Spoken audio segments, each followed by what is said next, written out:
Good evening. हम आज से सोइल की बिगनिंग कर रहे हैं। ठीक है, एग्रोनॉमी अपने कुछ पेंडिंग है, बट सोइल के कुछ टॉपिक्स हैं। मतलब मुझे लगता है कि सोइल पहले कवर करते हैं। ठीक है, सोइल को ना मैंने मोटे मोटे जो इंपॉर्टेंट टॉपिक हैं उनमें कवर किया है, कात्यायन से भी पढ़ के। ठीक है, एक टॉपिक तो ये है कि भाई सोइल क्या है, कैसे बनती है, ठीक है, उसके फिजिकल, केमिकल और बायोलॉजिकल वेदरिंग, और फिर उसकी कुछ प्रॉपर्टी हैं, टेक्सचर, स्ट्रक्चर, टेम्परेचर को कैसे हैंडल करती है, सोइल में एयर, वाटर वगैरह, वो उसकी फिजिकल प्रॉपर्टीज हैं, वो हम पढ़ेंगे। फिर सोइल की क्लासिफिकेशन है जो आईसीआर ने दे रखी है, एक वो क्लासिफिकेशन है जो सोइल्स के होते हैं ना, जो एल्कली सोइल है, ब्लैक सोइल, रेड सोइल, एक वो है। दूसरी एक यूएसडीए ने जो ऑर्डर के बेसिस पे दे रखी है ना, जो 12 ऑर्डर दे रखे हैं, वो क्लासिफिकेशन, 12 क्लासिफिकेशन वाली। दूसरा टॉपिक एक है, ये अपने पास सोइल तैयार हो गई। ठीक है, अपने पास सोइल क्लासिफिकेशन पढ़ ली, फिजिकल फॉर्मेशन, मतलब उसकी फॉर्मेशन होगी अपने पास कि कैसे मिट्टी बनी, कौन से उसके अंदर मिनरल हैं, प्राइमरी मिनरल, सेकेंडरी मिनरल, ठीक है, टाइप ऑफ रॉक्स उससे सोइल बनेगी, वो सब देख लिया। फिर अपने को क्या है, सोइल बन गई, उसमें अपने को चाहिए क्यों, वो सबस्ट्रेटम की तरह एक्ट करती है। फिर उसमें है ना, प्लांट हम ग्रो करते हैं, उसमें हम क्या डालते हैं, सोइल से हमें क्या मिलता है, न्यूट्रिएंट्स मिलते हैं प्लांट्स को, वो नहीं मिल पाते तो उसके लिए हम एक्सटर्नली फर्टिलाइजर्स डालते हैं। उसकी फिर classification, organic fertiliser, inorganic fertiliser, और उनकी क्लासिफिकेशन दे रखी है। ठीक है जी। उसके बाद है अपने पास भाई, अगर नहीं प्लांट्स को अवेलेबल हो पाते तो डेफिशिएंसी हो जाती है प्लांट्स की। ठीक है, डेफिशिएंसी ऑफ न्यूट्रिएंट्स, तो वो प्लांट के किस हिस्से पे होते हैं, कैसे सिम्टम प्रोड्यूस करता है, तो वो डेफिशिएंसी में देखेंगे। फिर एक और इम्पॉर्टेंट टॉपिक है प्रॉब्लमेटिक सोइल, उसमें वाटर इरोजन, विंड इरोजन, वो भी आ जाएंगे। एल्कली एसिडिक सोइल और एल्कलाइन सोइल, वो भी आ जाएंगे। एसिडिक, एल्कलाइन और एसिडिक, ये प्रॉब्लमेटिक सोइल होंगी। ठीक है, तो हम बिगनिंग करते हैं। सोइल साइंस होता क्या है, don't worry, we will cover agronomy too, but we are having क्या यार, but I think we should cover soil first. Boredom हो रहा था, और है ना, सोइल छोटा टॉपिक लगता है और इम्पोर्टेंट टॉपिक लगता है मुझे, तो पहले ही से कवर कर। वी नो सोइल क्या होता है, लेटिन वर्ड से है, जिसका मतलब सोलम होता है। सोलम का मतलब floor. Soil is a 3D स्ट्रक्चर, 3 dimensional structure in which we are having minerals and organic. अरे मिट्टी क्या करती है, सबस्ट्रेटम प्रोवाइड करती है, जिसके अंदर भाई उसे सतह मिल जाए पौधे को, जिसके अंदर वो ग्रो कर सके, और सारे न्यूट्रिएंट प्रोवाइड करती है। इसकी क्लासिफिकेशन 2 फॉर्म में दे रखी, इडेफोलॉजी और पेडोलॉजी। पेडोलॉजी होती है कि उसकी ऑन द बेसिस ऑफ कि वो कैसे बनी, उसका ओरिजिन क्या है, क्लासिफिकेशन, उस बेसिस को कोई डिस्कस करे ना, कैसे मिट्टी तैयार हुई, रॉक थी, टूटी, वो गया, फिर वेदरिंग होगी, वो उस स्टडी को बोलते हैं पेडोलॉजी। और दूसरी स्टडी होती है कि भाई वो कैसे उसके अंदर रिलेशन है प्लांट के साथ, कैसे ग्रोथ हो रही है पौधे की, that study is edaphology. Relation to the plant habitat, it is natural habitat for plant, that study. और इसके अंदर होता है it's origin, description and classification, वो गया। रॉक 3 टाइप की होती हैं, इग्नियस, सेडिमेंट्री, मेटामॉर्फिक। मैं बताता हूँ आपको मोटा मोटा, यहाँ लिख लेते हैं। देखो इग्नियस क्या होती है, जैसे अपने पास ये अर्थ है मान लो, ठीक है, इसके एक इस पोर्शन को अपन काटते हैं, अगर इन डेप्थ अगर देखें, सॉरी उल्टा बनाते हैं अपन, अगर सोइल के क्रस्ट को देखें तो सबसे ऊपर क्या होता है, सबसे ऊपर अपने पास होता है जी, ये अर्थ का क्रस्ट है मान लीजिए, ठीक है, जो अपने को यहाँ विजिबल दिखता है, क्रस्ट दिखता है। फिर उसके नीचे क्या होता है, मेंटल होता है, फिर कोर होता है, ठीक है, ये लगभग लिक्विड सा होता है। तो ये जो है, इसके अंदर वोल्केनो होता है, वोल्केनो इरप्ट होता है, ठीक है, कई बार वो जो लावा जो लावा होता है ना, लावा और गैसेज जो बाहर आ जाती हैं, वो जब डिपॉजिट हो जाता है तो वो इग्नियस रॉक्स बना देती हैं। इग्नियस रॉक्स भी 2 टाइप की होती हैं, एक होती हैं वोल्केनिक, जो बाहर आके बिल्कुल फटती हैं, ठीक है, और एक होती हैं प्लूटोनिक, की अंदर ही रहेंगी और उसके अंदर लावा है ना जमना शुरू हो जाएगा।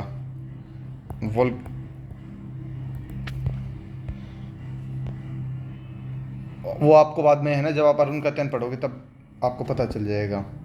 इग्नियस रॉक्स के एग्जांपल दे रखे हैं ग्रेनाइट और बेसाल्टिक। फिर सेडिमेंट्री होती हैं जब यही igneous rocks with passage of time टूटती हैं और कहीं डिपॉजिट हो जाती हैं ना एक जगह जाके, छोटे थोड़े इनसे छोटे कंकड़ पत्थर जाके इकट्ठे हो जाते हैं, वो अलग अलग लेयर्स में ऐसे ऐसे ऐसे डिपॉजिट से हो जाते हैं, ठीक है, ऐसे लेयर से बना लेते हैं बहुत ऊपर के ओवरलैपिंग से, वो लाइमस्टोन, सैंडस्टोन, डोलोमाइट, शेल। और इन्हीं दोनों के इग्नियस और मेटामॉर्फिक के अंदर अगर टेम्परेचर और हीट अगर ज़्यादा बढ़ा दें या कम कर दें तो मेटामॉर्फिक रॉक बन जाएंगी। जैसे मार्बल है, मार्बल किससे बनता है? लाइमस्टोन से बनता है, ठीक है। स्लेट किससे बनती है? जो स्लेट अपन छोटे बच्चे थे तब लिखते थे, वो शेल से बनती है स्लेट अपने पास। तो ये मेटामॉर्फिक रॉक के एग्जांपल हो गए, ठीक है जी। फिर अपनी जो अर्थ है वो है क्या एक्चुअली? जो अर्थ क्रस्ट है अपनी, उसमें बहुत सारी रॉक्स हैं। रॉक्स क्या होती हैं? बहुत सारे एक्चुअली उसमें वो जो पत्थर सा हमें जो दिखता है वो है क्या भाई? उसके अंदर बहुत सारी चट्टानें ऐसी इकट्ठी हो रखी हैं, बहुत सारी रॉक्स। उन रॉक्स में क्या है? रॉक होती क्या है एक्चुअली? मिनरल्स है ना। जैसे एक अपने पास क्या है, एक एलिमेंट है, ये हाइड्रोजन है, ये ऑक्सीजन है, ये पोटेशियम है या कुछ भी, ये आपस में जैसे ये है, ये पोटेशियम है, ये ऑक्सीजन के साथ रिएक्ट करेगा, K2O बना दिया, ठीक है, या कैल्शियम ऑक्साइड बना दिया, कुछ बना ना, एल्यूम ऑक्साइड, यानी कि एल्यूमिनियम, जितने भी मेटल हैं या एलिमेंट है ना अपने पास, वो अपने आप को स्टेबलाइज करने के लिए HOH के साथ ऑक्साइड्स, हाइड्रोक्साइड्स बना के स्टेबिलिटी प्रोवाइड करते हैं। तो एलिमेंट था, उसने क्या बनाया?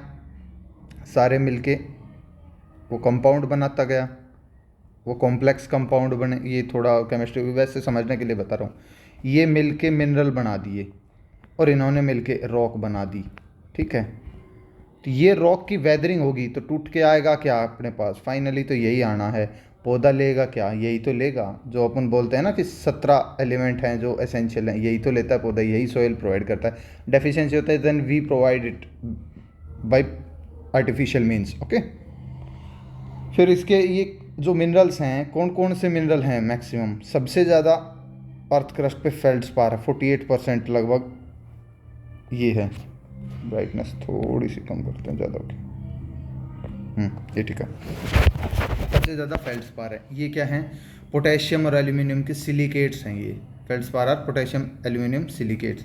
इसके अंदर भी दो होते हैं, एक होता है प्लेजियोक्लेज, एक होता है ऑर्थोक्लेज। बस आप नाम याद रखो, कोई बात नहीं, ये इंपॉर्टेंट नहीं है। मेरा कहने का मतलब है, मैंने अरुण कात्यायन से पढ़ा ना, तब मेरे को ये चीज़ें ध्यान है और ये भी इम्पोर्टेंट है उस पर्सपेक्टिव से। इसमें मैंने क्या कर रखा है, बिल्कुल ही ब्रीफली कर रखा है। उससे भी आप पढ़ोगे ना, 100 पेज हैं, इसमें 40 के आसपास पेज हैं, तो सही हो जाएगा। सबसे ज़्यादा feldspar 48%, then we have quartz 36% earth crust में। ये बहुत रेजिस्टेंट, आराम से टूटती नहीं है, ठीक है, मोर रेजिस्टेंट है। ये उससे कम है। और इन यानी कि क्वार्ट्ज सबसे ज़्यादा रेजिस्टेंट है, फिर मीकाज जो 10% हैं, फिर फेल्डस्पार हैं अपने, ठीक है। मिका में दो टाइप के होते हैं, पोटाश मिका और मैग्नीशियम मिका। पोटाश मिका जिसके अंदर पोटेशियम हो, और मैग्नीशियम मिका जिसके अंदर मैग्नीशियम हो।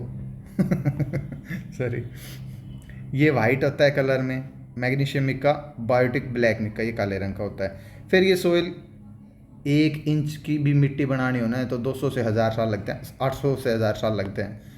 ये फिर जोफी नाम का एक बंदा था, जोफी बोला कि सोइल की जो फॉर्मेशन है ना, वो है ना एक्टिव और पैसिव फैक्टर से होती है। एक्टिव में तो क्लाइमेट और ऑर्गेनिज्म, एक तो मौसम विभाग और एक जितने भी जीव जंतु विभाग हैं वो, और पैसिव फैक्टर में पेरेंट मटेरियल, रिलीफ, टोपोग्राफी। फिर जेनी आती है, बंदा है ये या लेडी पता नहीं, ये देता है क्लोरपेट, यानी कि climate, organism, relief, parent material and time. ये क्लासिफिकेशन देता है। ये बहुत सारे फैक्टर हैं जितने भी। अब देखो ये रोक है, अब क्या होगा, ये धीरे धीरे टेम्परेचर बढ़ेगा घटेगा, ये इनके अंदर दरारें आएंगी, ये फिजिकल वेदरिंग का एक फॉर्म हो गया। फिर इसके अंदर CO2 है मतलब एयर में, और यहाँ पे पानी के साथ मिलेंगी, बहुत सारी रिएक्शन होंगी, ठीक है। कार्बोनिक एसिड बन गया, तो ऐसे बहुत सारे एसिड बनेंगे, तो उससे फिर केमिकल वेदरिंग बिगिन होगी, फिर बायोलॉजिकल वेदरिंग होगी, फाइनली होगा क्या, मिट्टी बन जाएगी। मिट्टी अपने पास तैयार होगी तो वो क्या होगी, 800 से 1000 साल लगते हैं मिट्टी को बनने में जी।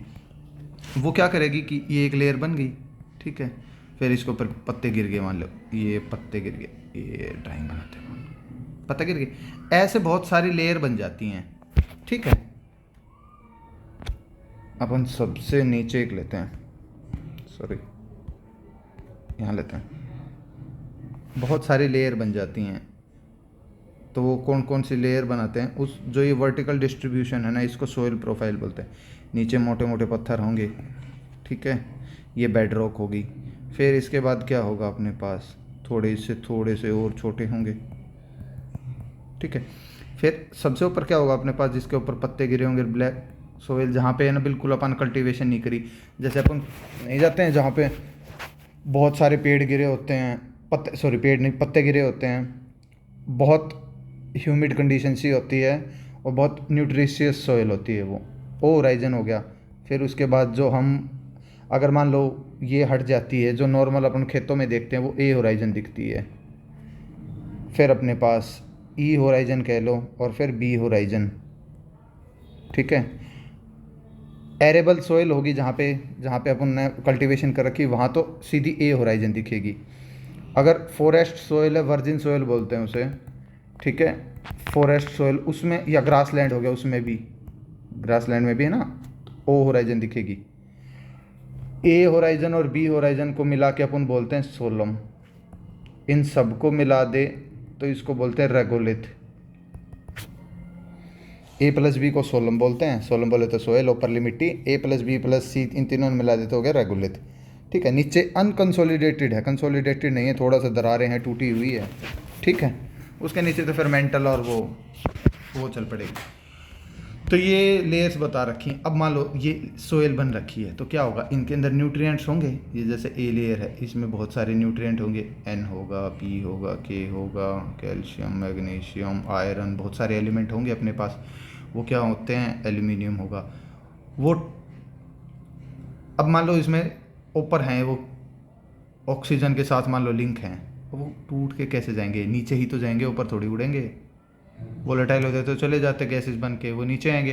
तो दिस प्रोसेस ऑफ ऊपर से नीचे आने का is known as illuviation, and the process of getting deposited from ऊपर से नीचे इज नोन एज आइल्यूविएशन। अरे जहाँ से निकलेगा इल्यूविएशन, और आइल्यू जहाँ पे आके जम जाएगा, ठीक है। मैक्सिमम जोन ऑफ होराइजन तो ए से निकलती है इल्यूविएशन, और आइल्यूविएशन का तो बी होराइजन है। कई जगह है ना, अगर ए या ई दे रखा हो कि भाई मैक्सिमम जोन ऑफ इल्यूविएशन, तो ई लगा देना, ठीक है। ए की फर्दर क्लासिफिकेशन ए ई और ए बी होती है इन बीच की, तो अगर इन दोनों में हो तो ई ऑप्शन लगाना, वरना ए लगाना, ठीक है। वो आगे हम देखेंगे, डिस्कस अलग से बाद में, लेकिन मैं इतना बता रहा था आपको। कहाँ गई जी, ये रही, ठीक है। 5 लेयर होती हैं, कई जगह 4 दे रखी हैं, लेकिन 5 हैं, मास्टर होराइजन 5 हैं। ई भी आता है। O horizon present above the mineral soil found in forest. E horizon illuvial horizon containing mixtures of organic, इसमें भी होते हैं थोड़े से, जैसे ओ से है ना, जो इसमें भी आ जाते हैं, तो एज कंपेरेटिवली थोड़ी डार्कर दिखती है। It is zone of washing out, अरे वॉशिंग आउट तो है, इसी से तो जाएगा, कोई भी जाएगा। फिर ये further A1 AE EB classification दे रखी है, आप वो भी कर सकते हो। कई जगह मास्टर होराइजन ई को, सॉरी, अलग से भी मेंशन है। B horizon it is zone of immobilisation, यहाँ के डिपॉजिट होता है, कैल्शियम सल्फेट, कैल्शियम कार्बोनेट के यहाँ पे डिपॉजिट होते हैं।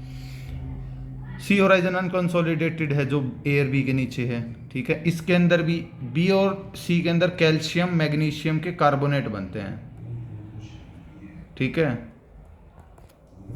अब सोयल है, ठीक है, उसमें क्या होता है, 25% तो पानी है, 25% एयर है, सोयल एयर, 45% मिनरल कंपोजिशन है, और 5% ऑर्गेनिक है, ठीक है।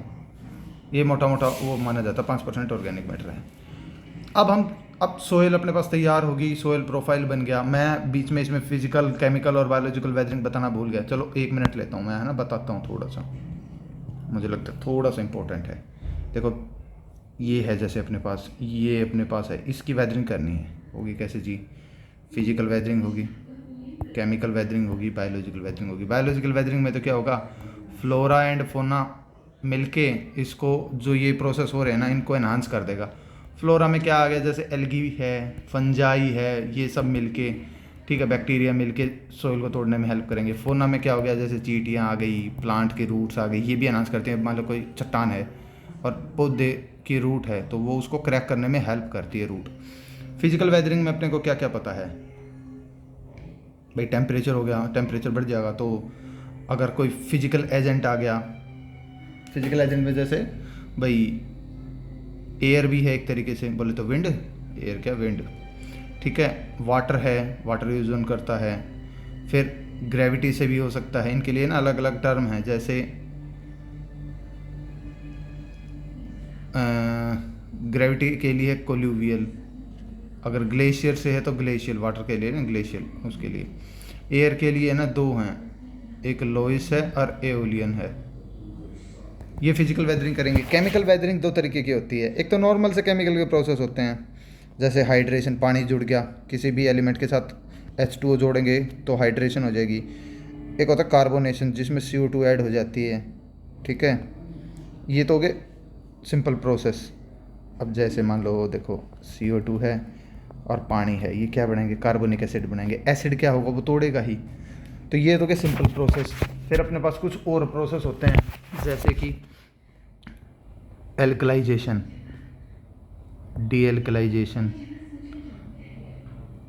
सेलिनेशन, नून का ज़्यादा बढ़ जाना, नमक का डीसैलिनेशन, ये इस तरीके के कुछ प्रोसेस हैं ये। लेकिन फिर मैं आपको ना किसी और चैप्टर में बताऊंगा, ऐसे मैं ना टरकाना नहीं चाहता। मैं आपको ये बता रहा हूँ कि ये कुछ केमिकल है, फिजिकल, केमिकल और बायोलॉजिकल वेदरिंग होगी, सोइल टूट जाएगी। अब सोइल तैयार है, सोइल के कुछ फिजिकल कैरेक्टरिस्टिक्स होंगे, उसके हम क्लासिफिकेशन पढ़ेंगे, मतलब वो पढ़ेंगे, प्रॉपर्टीज़ पढ़ेंगे, ठीक है। सबसे इंपॉर्टेंट पहले से बिगिन करते हैं अपन, सोइल टेक्सचर। सोइल टेक्सचर क्या होता है कि चिकनी मिट्टी है, रेतीली मिट्टी है, मोटी भाषा में कि कैसी मिट्टी है, कैसे बदलोगे इसे भाई। आप ठेली की ठेली यानी कि बिल्कुल डंफर के डंफर बदल दो, जैसे जो भी मिट्टी है एक खेत से उठाई दूसरे में बदल दी, एक ये तो तरीका है। वैसे सोइल टेक्सचर परमानेंट है, आप वैसे नहीं बदल सकते उसे। Inherent property of the soil, relative proportion of, अब कोई भी मिट्टी उसमें 100% सैंड नहीं होती, वैसे आप लैब में होगा वो एक अलग चीज़ है। रिलेटिव प्रोपोर्शन होता है किस चीज़ का, सैंड का, सिल्ट का और क्ले का। सैंड भी होगी थोड़ी, सिल्ट भी होगी और क्ले भी होगी, ठीक है। तो वो अपन कैसे नापते हैं, अगर नापना हो तो दो मेथड हैं, कि इंटरमीडिएट पिपेट मेथड और दूसरा बायोकोनोस हाइड्रोमीटर मेथड। मैं आपको सिर्फ एक ब्रीफ करवा रहा हूँ, आपको और पढ़ के ही याद होगी ये। कभी आप सोच रहे हो मैं याद करवा दूंगा, याद करवाने के अलग से क्लास ले लूँगा, मैं जस्ट आपको ब्रीफ करवा दूँ कि पढ़ने में आसानी हो। फिर अपने पास सैंडी, सिल्टी और क्ले सोइल है, इसकी एक क्लासिफिकेशन बना रखी है कि भाई किस तरीके से होता है ये। आप अब देखो सीधी सी बात है, आप पीछे वाले वर्ड पे, जैसे मान लो मैं दो सोइल लिखता हूँ आपको, सैंडी लोम सोइल, क्ले लोम सोइल। अब ये पूछें, ये दो सोइल दे रखे हैं, कौन सी सोइल में क्ले की परसेंटेज ज़्यादा है, आप बताइए। देखो लोम सोइल क्या होते हैं, जिसमें है ना तीनों की प्रोपोर्शन लगभग बराबर सी हो, लेकिन इसमें क्या होगा, ज़्यादा सैंडी की तरफ टिल्ट होगा। आपको पीछे वाले वर्ड पे ध्यान देना है, दिया आपने लोम लोम है, आपको लगा नहीं भाई इनके अंदर रिलेटिव प्रोपोर्शन, भाई तीनों चीज़ें लगभग बराबर सी हैं। लेकिन फिर आपको इस पर देखा, ये क्ले है, यानी कि इसके अंदर क्ले की परसेंटेज ज़्यादा है ऊपर वाली से। नहीं समझे आप, चलो मैं एक और एग्जाम्पल लेता हूँ, सैंडी लोम लेते हैं, दूजी लेते हैं जी सिल्ट लोम। ये लोम है दोनों। अब मैं पूछूँ इसमें सैंड कौन सी में ज़्यादा होगी, ऑब्वियसली इसमें होगी, समझ रहे हैं। देखो इन्होंने जैसे डायग्राम बना रखा है, सैंड 100% इधर बढ़ती जा रही है, ये सैंडी लोम है तो इसमें ज़्यादा रेत है, इधर होगी तो सिल्ट की तरफ है, ये इधर बढ़ गई तो क्ले ज़्यादा हो गई, ठीक है। अब क्ले सोइल दे दी और सिल्टी क्ले दे दी, अरे भाई ये बिल्कुल क्ले है और ये सिल्टी है, तो इसमें क्ले वाले में ज़्यादा होगी क्ले की परसेंटेज। ये क्लासिफिकेशन है, ये इंपॉर्टेंट है। कोर सैंड कौन सी होगी, 2 से लेके 0.2, इसे उल्टा याद करा करो आप, 2 से 0.2 तक कोर सैंड। फाइन सैंड में 0.2 से 0.02, सिल्ट में 0.002 से 0.00 2, ठीक है। और इनसे कम है तो क्ले सोइल है।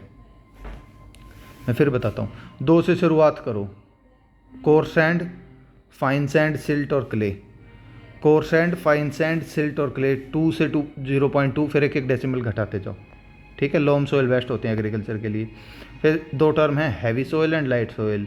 ये क्या होता है कि अगर किसी मिट्टी से ना आराम से इम्प्लीमेंट गुजर रहा है जो अभी आप यूज़ कर रहे हो, तो वो लाइट सोइल है। और हार्ड है, वो नहीं जाने दे रहा, पार्टिकल बिल्कुल नज़दीक नज़दीक नज़दीक नज़दीक हैं, ये जो कि क्ले सोइल में ज़्यादा होता है, तो वो हैवी सोइल हो जाएगी, ठीक है।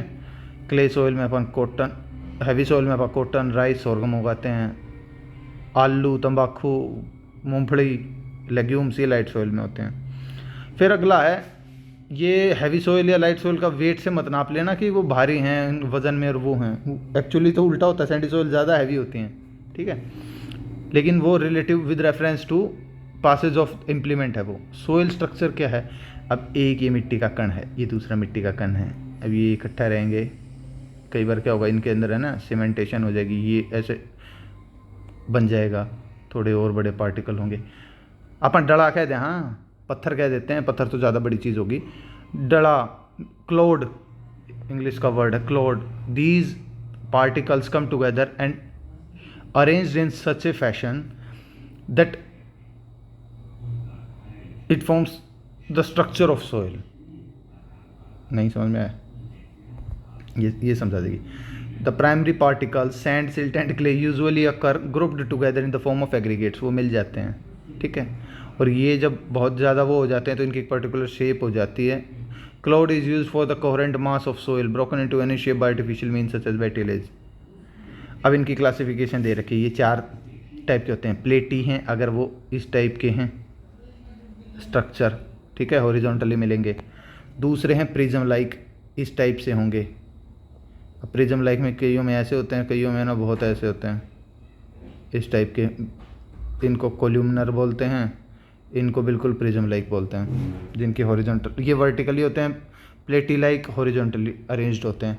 ब्लॉक लाइक होते हैं, जैसे अपने ब्लॉक होते हैं ना, ये अलग अलग शेप में है ना, ब्लॉक से बनाए होते हैं। स्फीरोइडल अपने को पता है, ऐसे होते हैं। ये 2 टाइप के होते हैं, बिल्कुल या तो ग्रैनुलर होंगे, और क्रम्बी में क्या होगा कि मैं इस जैसे ऐसे दिखेंगे। मैंने अब जैसे ये एक डॉट रखी, ये एक्चुअली में डॉट कैसी है, ये मैं बड़ी करके बना रहा हूँ, इसकी मान लो हाई रेजोल्यूशन करें तो इसके अंदर ये पोर्स होंगे, तो ये न्यूट्रिशियस होती है, ठीक है, क्योंकि इसके अंदर एयर और वाटर का बड़े आराम से इंटरेक्शन होगा। Crumbly, these are the best one. Spheroidal में 4 टाइप के बताए मैंने, platy, prism like, block like, spheroidal. Spheroidal are the best one and among them crumbly is the better one. फिर और क्लासिफिकेशन दे रखी है कि very fine, fine, medium, coarse या वेरी कोर्स बोलते हैं इन्हें, ये कोई काम के नहीं मानता मैं। अब सोइल स्ट्रक्चर कैसे इफेक्ट करेगा, सोइल स्ट्रक्चर पे सीधी सी बात है, जितना ऑर्गेनिक मैटर होगा तो सोइल अच्छे स्ट्रक्चर में होगी।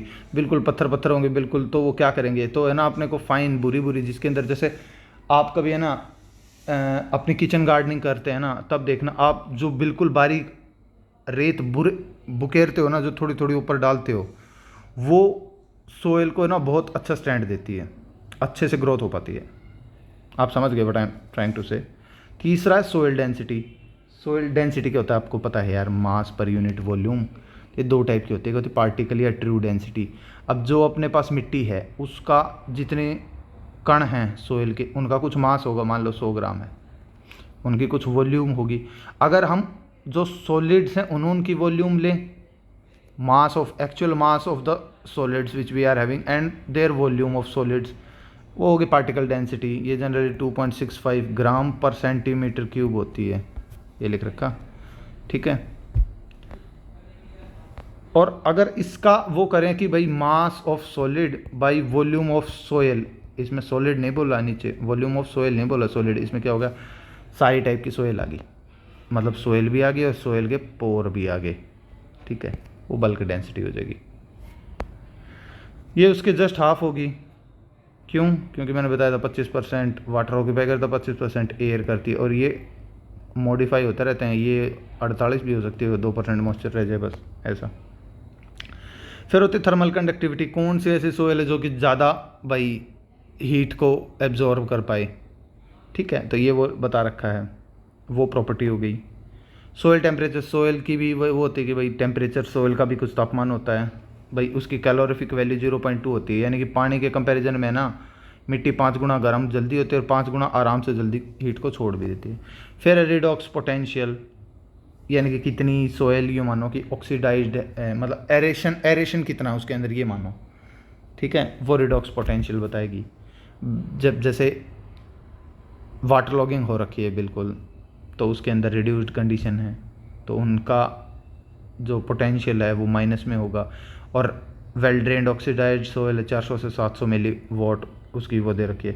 फिर प्लास्टिसिटी है, सोयल की क्या होती है, एक प्रॉपर्टी है कि सोयल एक्सपैंड हो सकती है, जैसे चिकनी माटी है उसके अंदर कुछ ना कुछ तो क्ले होगी तो वो एक्सपैंड हो जाएगी, तो उस प्रॉपर्टी को प्लास्टिसिटी कहते हैं। लोअर प्लास्टिक लिमिट होती है और अपर प्लास्टिक लिमिट होती है।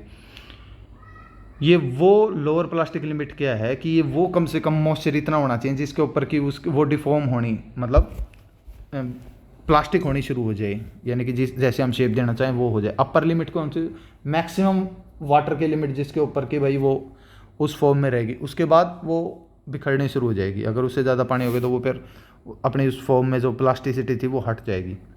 सोयल कंसिस्टेंसी क्या है, किसी भी मैकेनिकल स्ट्रेस को सोयल सह जाए, जैसी है वैसी की वैसी रहे, ठीक है। अरे यार ड्राई सोयल है उसकी ज़्यादा कंसिस्टेंसी है उसको बदलने में किसी और फॉर्म में ज़्यादा जान लगेगी ड्राई सोयल की। फिर ऑक्सीजन डिफ्यूजन रेशियो, जैसे वो था ना रिडॉक्स पोटेंशियल, उसी से रिलेटेड सा है कि भाई जिसके अंदर ऑक्सीजन जा सके जिसके अंदर ना जा सके। राइस की सबसे कम है, क्योंकि भाई ऑक्सीजन को वो हम उस फॉर्म में अलाउ कम करता है। इरीगेटेड पी के अंदर सबसे ज़्यादा ऑक्सीजन की डिफ्यूजन रेशियो होने के चांस है। सोयल कलर किस रंग की दिखती है उतनी ही वो एब्जॉर्प्शन करेगी, और उस टाइप से ही क्रॉप डिसाइडेड होते हैं। सोयल का टेम्परेचर और इफेक्ट होते हैं। तीन, अब है ना एक चार्ट दे रखा है मुलसन जी ने, उन्होंने क्या बोला था कि है ना 3 चीज़ें होती हैं, ह्यू, वैल्यू और क्रोमा। ये रटने की चीज़ है, रट लेना। मैं तो ऐसे याद रखता हूँ, एल से वैल्यू है ना, तो ये लाइटनेस को डिनोट करेगा या डार्कनेस, लाइटनेस है तो डार्कनेस। ह्यू डोमिनेंट स्पेक्ट्रल कलर, कोई भी जितने भी सोयल का कलर है ना, डोमिनेंट कौन सा है उसको डिफाइन करेगा hue. Hue tells about the dominant spectral colour. L lightness darkness. Chroma denotes the purity of colour. Specific मैं बता चुका आपको। फिर एक रिलेशन दे रखा है particle density and bulk density के बीच में, ठीक है। पोरोसिटी कितनी होती है उसका एक फॉर्मूला है 100 minus bulk density bye particle density, bulk density divided by particle density into 100 porosity है, ठीक है। और पोरोसिटी, पोर सबसे ज़्यादा किसके अंदर होते हैं, क्ले, जितनी भी वो होगी क्ले सोयल होगी उसके अंदर ज़्यादा पोर होते हैं, तो उसकी पोरोसिटी ज़्यादा है। सैंडी सोयल की 35 से 50, इसकी 40 से 60%, 65 तक भी होती है, ठीक है। पोर ज़्यादा क्लेई सोयल के अंदर होते हैं, लेकिन मैक्रो पोर मैक्सिमम किस में होते हैं, सैंडी सोयल में ज़्यादा होते हैं। फिर ये कुछ मिनरल्स के बारे में बता रखा है भाई, सोयल है, सोयल के अंदर है ना बहुत सारे मिनरल्स होते हैं।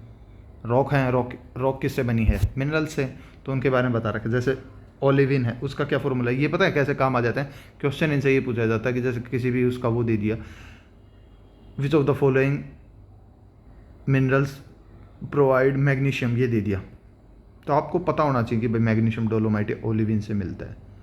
अब उसमें पायरोलुसाइट लिख दिया तो अपने को ध्यान रहना चाहिए मैग्नीज है, रट्टा मारने का है, लेकिन फिर भी आपको है ना थोड़ा सा ध्यान करोगे ना तो आपको दिमाग में रह जाएगा। ओलिविन ये क्या होता है, फेरो मैग्नीशियम सिलिकेट होता है, ठीक है। आयरन भी है, मैग्नीशियम भी है। Olivine ferro magnesium silicate. Tourmaline boron alumino silicate, boron भी है, alumino, tourmaline boron alumina silicate. 2-3 बार लिखोगे ना, ये ऐसे याद रहती नहीं। एग्रीकल्चर का ये है, आपने समझ लिया ठीक है, इतना है ना लेमैन समझ जाता है, बट अगर आप लिख के और उसे बार बार रिवाइज नहीं करोगे ना, you are going to forget it. Tourmaline boro alumino silicate phosphorus apatite provide करता है। पोटेशियम कौन प्रोवाइड करता है, बायोटाइट, मस्कोवाइट और orthoclase. Magnesium dolomite, calcium anorthite, boron tourmaline, molybdenum olivine, manganese pyrolusite. I know आपको अजीब लग रहा होगा, लेकिन जब पढ़ोगे ना तभी रट्टा मार के याद होगा। सबसे ज़्यादा मैं पहले बताया था क्वाड मोस्ट रेजिस्टेंट होता है, कैल्साइट लीस्ट होता है, ठीक है। फिर ये मीका है, मस्कोवाइट और बायोटाइट, ये क्या है, मिका है। मस्कोवाइट ज़्यादा रेजिस्टेंट होता है, ठीक है, पोटेशियम मिका बोलते हैं इसे। और फिर फेल्ड्सपार, फिर बायोटाइट आएगा।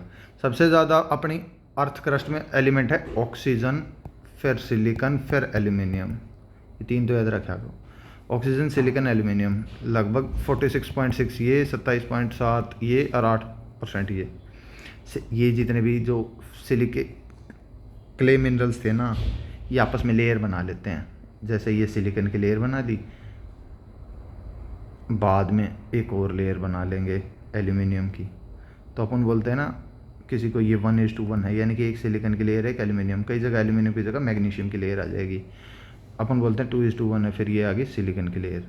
तो 2 सिलिकॉन, एक सिलिकॉन, दूसरी वो दूसरा सिलिकॉन, तो 2:1 होगी। ये इन चीज़ों को बोलते हैं।